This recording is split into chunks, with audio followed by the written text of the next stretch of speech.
तुम्हारे, असीम कृपा तुम्हारे, असीम कृपा तुम्हारे भगवन, असीम कृपा तुम्हारे।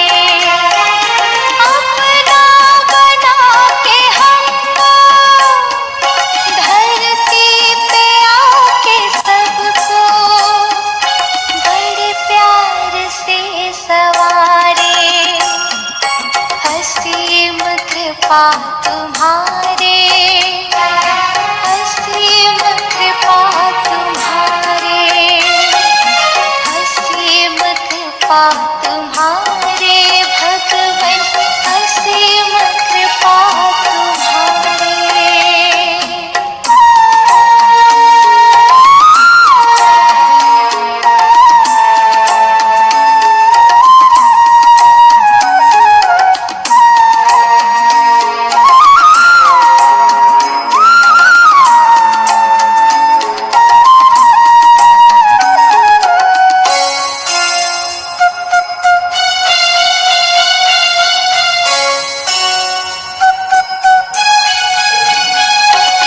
क्या से क्या बनाया हमको, सबका भाग्य जगाया, दिल तख्त पर बिठा कर ताज तख्त दिलाया, तब तो महिमा गाता है सारा जहां तुम्हारे, सारा जहां तुम्हारे, असीम कृपा तुम्हारे, असीम कृपा तुम्हारे, असीम कृपा तुम्हारे भगवन, असीम कृपा तुम्हारे।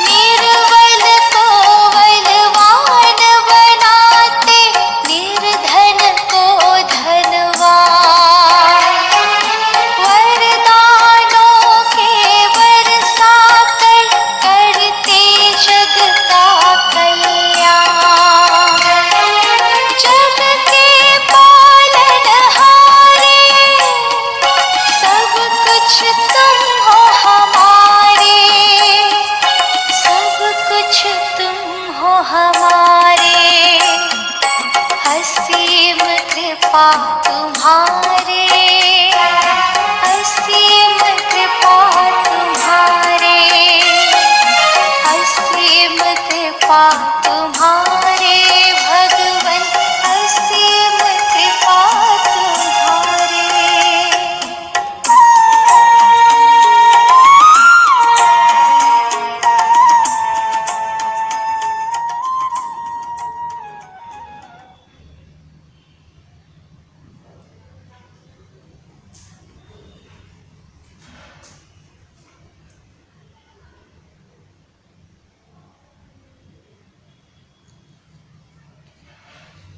ओम शांति।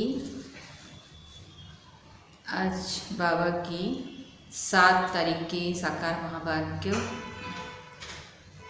बाबा कहते, मीठे बच्चे, आत्म अभिमानी होकर बैठो, अंदर घोटते रहो, मैं आत्मा हूँ। देही अभिमानी बनो, सच्चा चाट रखो तो समझदार बनते जाएंगे, बहुत फायदा होगा। आज बाबा हमको पहला पाठ पढ़ा रहे हैं कि बच्चे आत्मा अभिमानी होकर बैठो, अंदर घुटते रहो, मैं आत्मा हूँ, मैं आत्मा हूँ। देही अभिमानी बनो और सच्चा चाट रखो। तो क्या होगा, हम समझदार बनते जाएंगे और बहुत फायदा होगा। प्रश्न बाबा पूछ रहे हैं, बेहद के नाटक को समझने वाले बच्चे किस एक लाभ अर्थात नियम को अच्छी रीति समझते हैं? बेहद के नाटक को समझने वाले बच्चे किस एक लाभ अर्थात नियम को अच्छी रीति समझते हैं? उत्तर बाबा कहती, यह अविनाशी नाटक है। इसमें हर एक पाठधारी को पाठ बजाने अपने समय पर आना ही है। कोई कहे हम सदा शांति धाम में ही बैठ जाएं, तो यह ला नहीं है। उसे तो पाठधारी ही नहीं कहेंगे। बाबा कहते, अगर कोई चाहे कि हम तो शांति धाम में ही बैठे रहेंगे, इस संसार में आएंगे नहीं, पाठ बजाएंगे नहीं, तो बाबा कहते ये तो ला नहीं है, उसे तो पाठधारी ही नहीं कहेंगे। यह बेहद की बातें बेहद का बाप ही तुम्हें सुनाते। तो बाबा हमको आज बेहद की बातें सुना रहे हैं कि ये सृष्टि नाटक अविनाशी है। इसमें हर एक आत्मा पाठधारी हैं। सभी पाठ बजाने के लिए अपने अपने समय पर आना ही पड़ता है। अगर कोई कहेंगे हम तो शांति धाम में ही बैठे रहें, तो ये ईश्वरीय ला नहीं है। हम सब आत्मा पाठधारी हैं, तो पाठ तो बजाना ही है। ओम शांति। अपने को आत्मा समझकर बैठो, देह अभिमान छोड़कर बैठो। कैसे बैठना है बाबा हमको सिखा रहे हैं।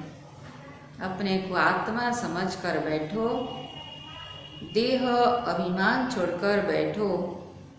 बेहद का बाप बच्चों को समझा रहे हैं।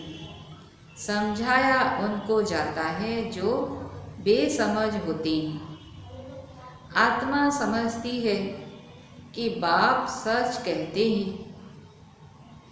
अभी हम महसूस करते हैं ना कि बाबा जो कुछ भी हमको समझा रहे हैं सच कहते हैं।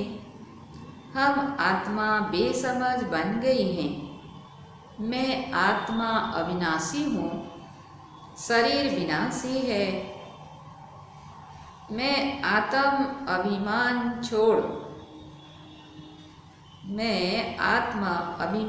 छोड़ देह अभिमान में फंस पड़ा हूँ, तो बेसमझ ठहरे न। देह अभिमान में फंसना बेसमझ है। आत्मा अभिमानी स्थिति में रहना ये समझदार है।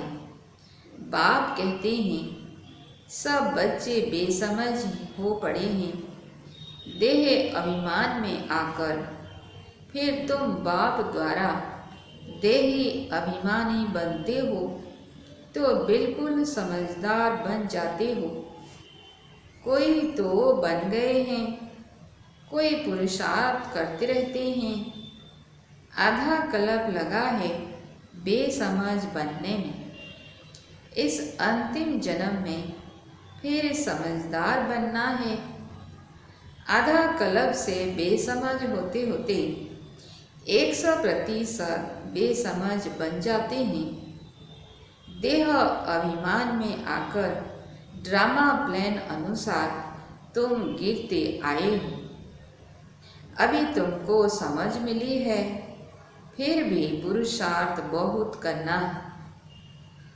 बाबा ने कह दिया, भले हमको बाबा ने ज्ञान दिया, समझ भी मिली है, परंतु फिर भी पुरुषार्थ तो बहुत करना है, क्योंकि बच्चों में दैवी गुण भी चाहिए।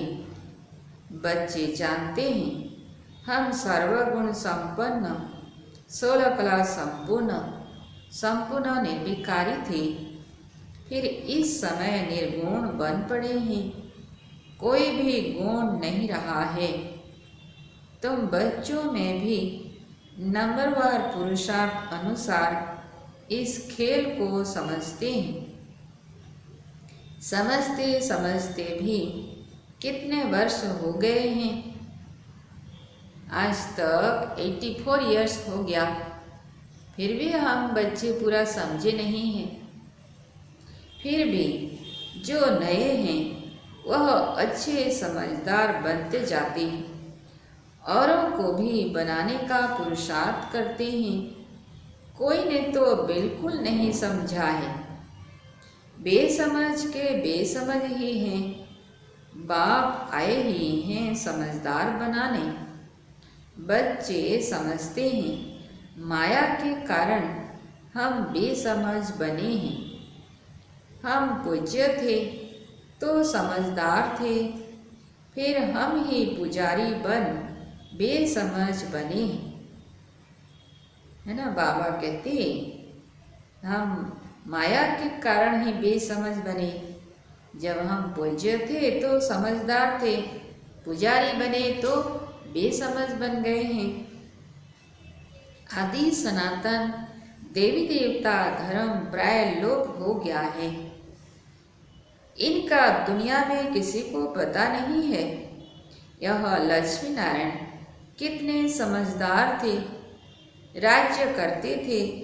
बाप कहते हैं तत्त्वम, अर्थात लक्ष्मी नारायण जैसा हम भी सभी समझदार थे। अब हमको फिर वैसा लक्ष्मी नारायण जैसा फिर समझदार बनना है। तुम भी अपने लिए ऐसे समझो। यह बहुत बहुत समझने की बातें हैं, सिवाय बाप के कोई समझा ना सके। अभी महसूस होता है बाप ही ऊंचे ते ऊंच समझदार होगा ना। बाप से बड़ा और समझदार कौन हो सकता है। एक तो ज्ञान का सागर भी है, सर्व का सद्गति दाता भी है, पतित पावन भी है, एक की ही महिमा है। इतना ऊंच ते ऊंच बाप आकर के बच्चे बच्चे कह कैसे अच्छी रीति समझाते हैं। बच्चे अब पावन बनना है, उसके लिए बाप एक ही दवाई देते हैं। कहते हैं योग से तुम भविष्य 21 जन्म निरोगी बन जाएंगे। एक ही दवाई बाबा हमको देते हैं,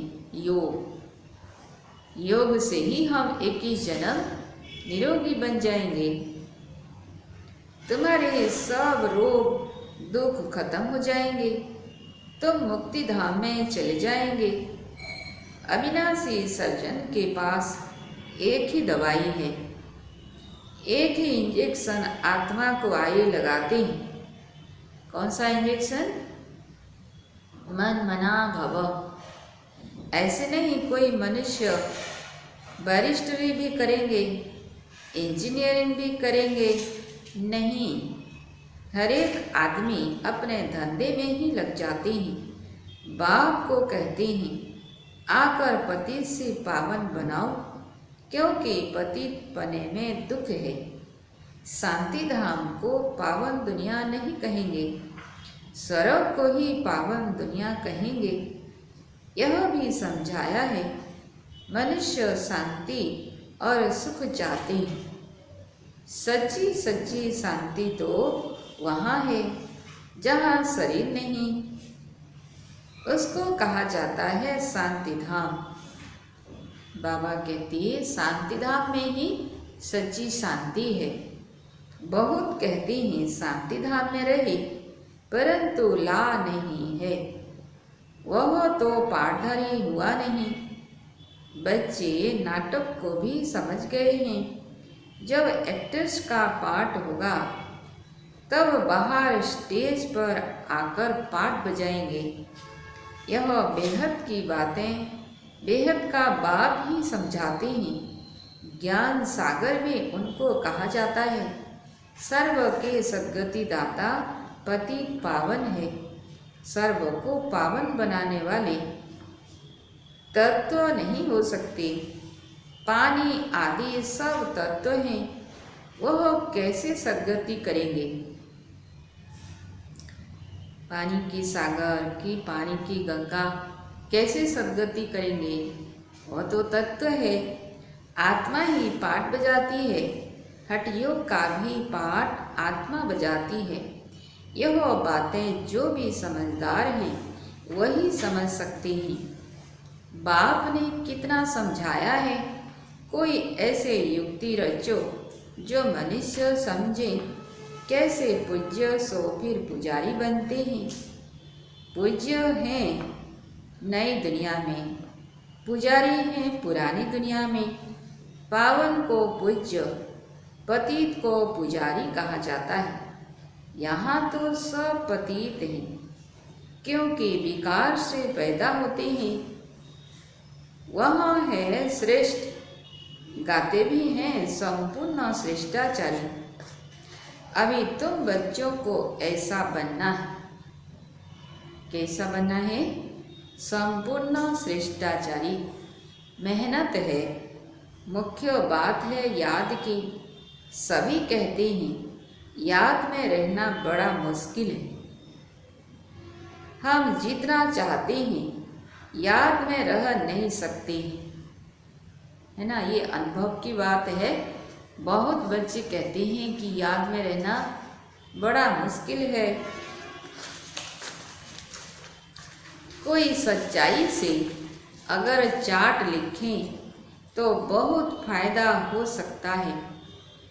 बाप बच्चों को यह ज्ञान देते हैं कि मन मना भव, तुम अर्थ सहित कहते हो।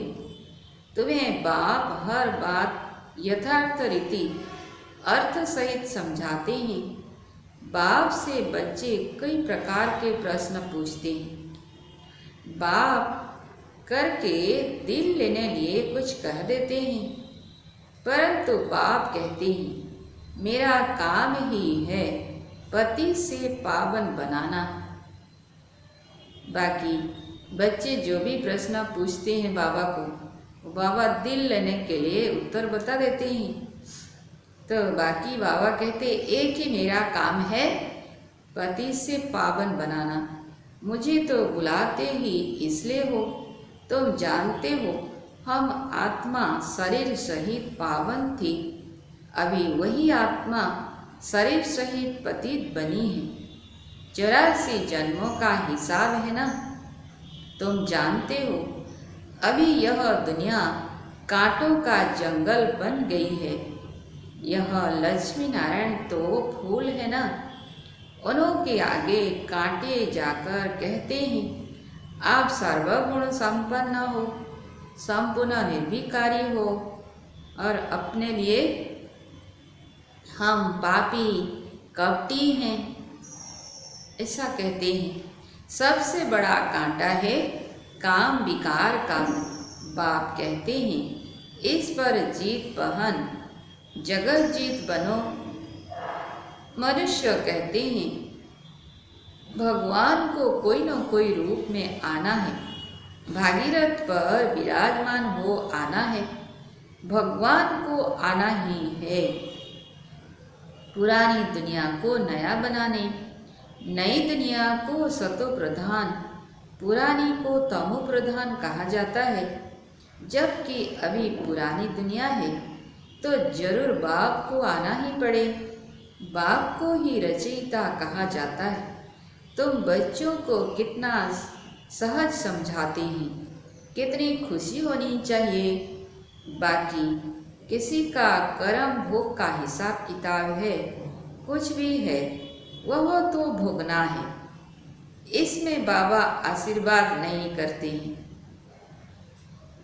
बाबा कहते अगर किसी का कर्म भोग है, शरीर के साथ हिसाब किताब है, तो उसको तो भोगना ही है। तो बाबा की याद में कर्म भोग भी हल्का हो जाता है। इसमें बाबा आशीर्वाद नहीं करते, हमको बुलाते ही हो, बाबा आकर हमको वर्षा दो। बाबा से क्या वर्षा पाने चाहते हो? बाबा पूछ रहे हैं, बाबा से क्या वर्षा पाने चाहते हो?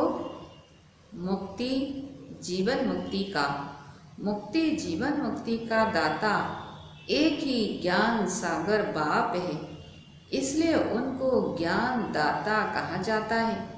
भगवान ने ज्ञान दिया था, परंतु कब दिया, किसने दिया, यह किसी को पता नहीं है। सारा मुंझारा इसमें है।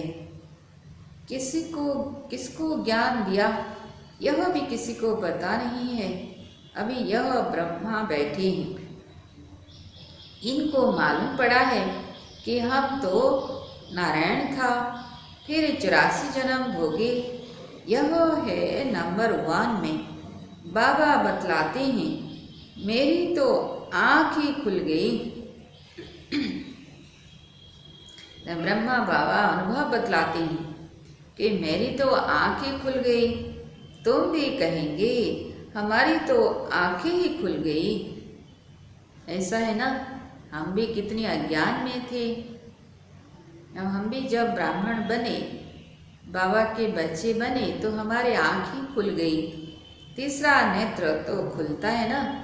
तुम कहेंगे हमको बाप का सृष्टि चक्र का पूरा ज्ञान मिल गया है। मैं जो हूँ, जैसा हूँ, मेरी आँखें खुल गई है। कितना वंडर है। हम आत्मा फर्स्ट है और फिर हम अपने को देह समझ बैठे हैं। आत्मा कहती है हम एक शरीर छोड़ दूसरा लेता हूँ, फिर भी हम अपने को आत्मा भूल देह अभिमानी बन जाते हैं। इसलिए अब तुमको पहले यह समझ देता हूँ कि अपने को आत्मा समझ बैठो। अंदर में यह घोटते रहो कि मैं आत्मा हूँ। आत्मा न समझने से बाप को भूल जाते हो। इसलिए बाबा ये पाठ पक्का करा रहे हैं कि ये अंदर से घुटते रहो, मैं आत्मा हूँ, मैं आत्मा हूँ, मैं आत्मा हूँ। जैसे साकार ब्रह्मा बाबा ने भी यही अभ्यास किया। फेल करते हो, बरोबर हम घड़ी घड़ी देह अभिमान में आ जाते हैं। मेहनत करनी है, यहाँ बैठो तो भी आत्म अभिमानी होकर बैठो। बाप कहते हैं हम तुम बच्चों को राजाई देने आए हैं। आधा कल्प तुमने हमको याद किया है। कोई भी बात सामने आती है तो कहते हैं हाय राम, परंतु ईश्वर व राम कौन है यह किसी को पता नहीं। तुमको सिद्ध करना है। ज्ञान का सागर, पतित पावन, सर्व का सद्गति दाता, त्रिमूर्ति परम पिता परमात्मा शिव है। ब्रह्मा विष्णु शंकर तीनों का जन्म इकट्ठा है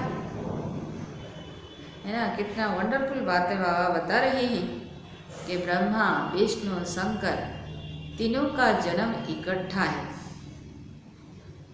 सिर्फ शिव जयंती नहीं है, परंतु त्रिमूर्ति शिव जयंती है।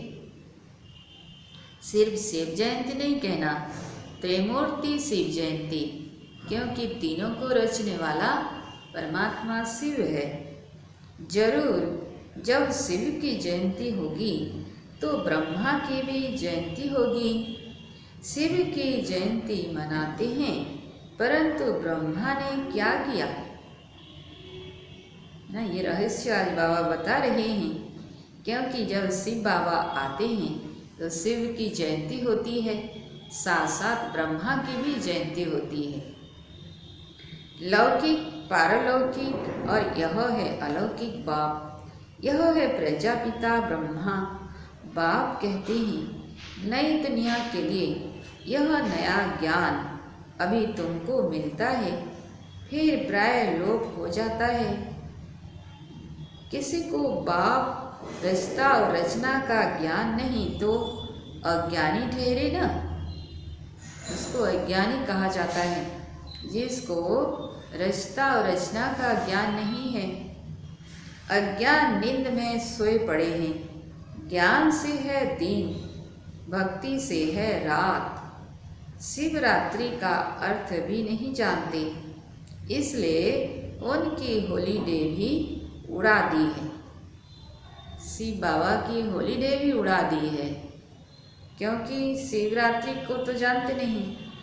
अभी तुम जानते हो बाप आते ही हैं सबकी ज्योत जगाने। तो यह बत्तियाँ आदि जगाएंगे तो समझेंगे इनका कोई बड़ा दिन है। अब तुम जगाते हो अर्थ सहित, वो लोग थोड़ी ही समझेंगे। तुम्हारे भाषण से पूरा समझ नहीं सकते, है ना। कितना भी हम भाषण करेंगे, भाषण से पूरा तो समझ नहीं सकेंगे जब तक 7 दिन का कोर्स नहीं किया। तो अभी सारे विश्व पर रावण का राज्य है। यहाँ तो मनुष्य कितने दुखी हैं। रिद्धि सिद्धि वाले भी बहुत तौम करते हैं, अखबारों में भी पढ़ता है। इनमें इविल सोल है, बहुत दुख देते हैं। बाबा कहते हैं इन बातों से तुम्हारा कोई कनेक्शन नहीं। बाप तो सीधी बात बताते हैं, बच्चे तुम मुझे याद करो तो तुम पावन बन जाएंगे, तुम्हारे सब दुख दूर हो जाएंगे। यही उपाय बाबा बताते हैं। बाकी रिद्धि सिद्धि के पीछे नहीं पड़ना। एक बाबा को याद करेंगे तो हम पूरा पावन बन जाएंगे और सब दुख दूर हो जाएंगे। अच्छा, मीठे मीठे सिक्की लधे बच्चों प्रति माँ पिता बाप दादा का याद प्यार और गुड मॉर्निंग। रूहानी बाप की रूहानी बच्चों को नमस्ते। हम रूहानी बच्चों की रूहानी बाप दादा को याद प्यार गुड मॉर्निंग और नमस्ते नमस्ते। धारणा के लिए मुख्य सार। पहला पॉइंट, यथार्थ रीति बाप को याद करने व आत्म अभिमानी बनने की मेहनत करनी है। यथार्थ रीति बाप को याद करने व आत्म अभिमानी बनने की मेहनत करनी है। सच्चाई से अपना चार्ट रखना है, इसमें ही बहुत बहुत फायदा है ना। चार्ट रखना सच्चाई से, और इसमें ही हमको बहुत बहुत फायदा है। दूसरा पॉइंट, सबसे बड़ा दुख देने वाला कांटा काम विकार है। सबसे बड़ा दुख देने वाला कांटा काम विकार है। इस पर योग बल से विजय प्राप्त कर पति से पावन बनना है। बाकी किन्हीं भी बातों से तुम्हारा कनेक्शन नहीं। बाबा कहती है बाकी किन्हीं भी बातों से हमारा कनेक्शन नहीं। आज बाबा की वरदान है, विघ्न प्रो चमकीले फरिश्ता ड्रेस धारण करने वाले, सदा विघ्न विनाशक भव। विघ्न चमकीली फरिश्ता ड्रेस धारण करने वाले सदा विघ्न विनाशक भव। विस्तार में स्व के प्रति और सर्व के प्रति सदा विघ्न विनाशक बनने के लिए क्वेश्चन मार्क को विदाई देना। बाबा कहती है स्व के प्रति और सर्व के प्रति सदा विघ्न विनाशक बनने के लिए क्या करना है? विघ्न बनने के लिए क्वेश्चन मार्क को विदाई देना है और फुल स्टॉप द्वारा सर्व शक्तियों का फुल स्टॉप करना। सदा विघ्न चमकीली फरिश्ता ड्रेस पहन कर रखना है ना। सदा विघ्न चमकीली फरिश्ता ड्रेस पहन कर रखना, मिट्टी की ड्रेस नहीं पहनना। साथ साथ सर्व गुणों के गहनों से सजे रहना, सर्व गुणों के गहनों से सजे रहना। सदा अष्ट शस्त्रधारी संपन्न मूर्ति बनकर रहना, अष्ट शक्ति शस्त्रधारी संपन्न मूर्ति बनकर रहना और कमल पुष्प के आसन पर अपने श्रेष्ठ जीवन के पांव रखना ना। तो आज बाप दादा हम बच्चों को विघ्न विनाशक बनने के लिए फरिश्ता ड्रेस धारण करने के लिए कहा। हमेशा विघ्न चमकीली फरिश्ता ड्रेस पहन कर रहना, मिट्टी की ड्रेस नहीं पहनना और साथ साथ सर्व गुणों के गहनों से सजे रहना। सदा अष्ट शक्तियों के शस्त्रधारी संपन्न मूर्ति बनकर रहना और कमल पुष्प के आसन पर अपने श्रेष्ठ जीवन के पांव रखना। स्लोगन: अभ्यास पर पूरा पूरा अटेंशन दो, अभ्यास पर पूरा पूरा अटेंशन दो तो फर्स्ट डिवीजन में नंबर आ जाएगा। अभ्यास पर पूरा पूरा अटेंशन दो तो फर्स्ट डिवीजन में नंबर आ जाएगा। मातेश्वरी जी के अनमोल महावाक्य: यह ईश्वरीय नॉलेज सर्व मनुष्य आत्माओं के लिए है। मातेश्वरी जी के विशेष महावाक्य सुनेंगे। पहले पहले तो अपने को एक मुख्य पॉइंट ख्याल में अवश्य रखनी है। जब इस मनुष्य सृष्टि झाड़ का बीज रूप परमात्मा है तो उस परमात्मा द्वारा जो नॉलेज प्राप्त हो रही है वो सब मनुष्यों के लिए जरूरी है। सभी धर्म वालों को यह नॉलेज लेने का अधिकार है। भल हरेक धर्म की नॉलेज अपनी अपनी है, हरेक का शास्त्र अपना अपना है, हरेक की मत अपनी अपनी है, हरेक का संस्कार अपना अपना है, लेकिन यह नॉलेज सबके लिए है। भल वो इस ज्ञान को न भी उठा सके, हमारे घराने में भी न आवे, परंतु सबका पिता होने कारण उनसे योग लगाने से फिर भी पवित्र अवश्य बनेंगे। इस पवित्रता के कारण अपने ही सत्संग में पद अवश्य पाएंगे, क्योंकि योग को तो सभी मनुष्य मानते हैं। बहुत मनुष्य ऐसे कहते हैं हमें भी मुक्ति चाहिए, मगर सजाओं से छूट मुक्त होने की शक्ति भी इस योग द्वारा मिल सकती है ना। मम्मा कहती है मुक्ति तो चाहिए सभी को, मगर सजाओं से छूट मुक्त होने की शक्ति भी इस योग द्वारा ही मिल सकती है। अजपा जप अर्थात निरंतर ईश्वरीय याद। यह जो कहावत है, श्वासों श्वास अजपा जप जपते रहो, उसका यथार्थ अर्थ क्या है? जब हम कहते हैं अजपा जप, तो इसका यथार्थ अर्थ है जाप के बगैर श्वासों श्वास अपना बुद्धि योग अपने परमपिता परमात्मा के साथ निरंतर लगाना। और यह ईश्वरीय याद श्वासों श्वास कायम चलती आती है। उस निरंतर ईश्वरीय याद को अजपा जप कहते हैं। मम्मा समझा रही है, अजपा जप का अर्थ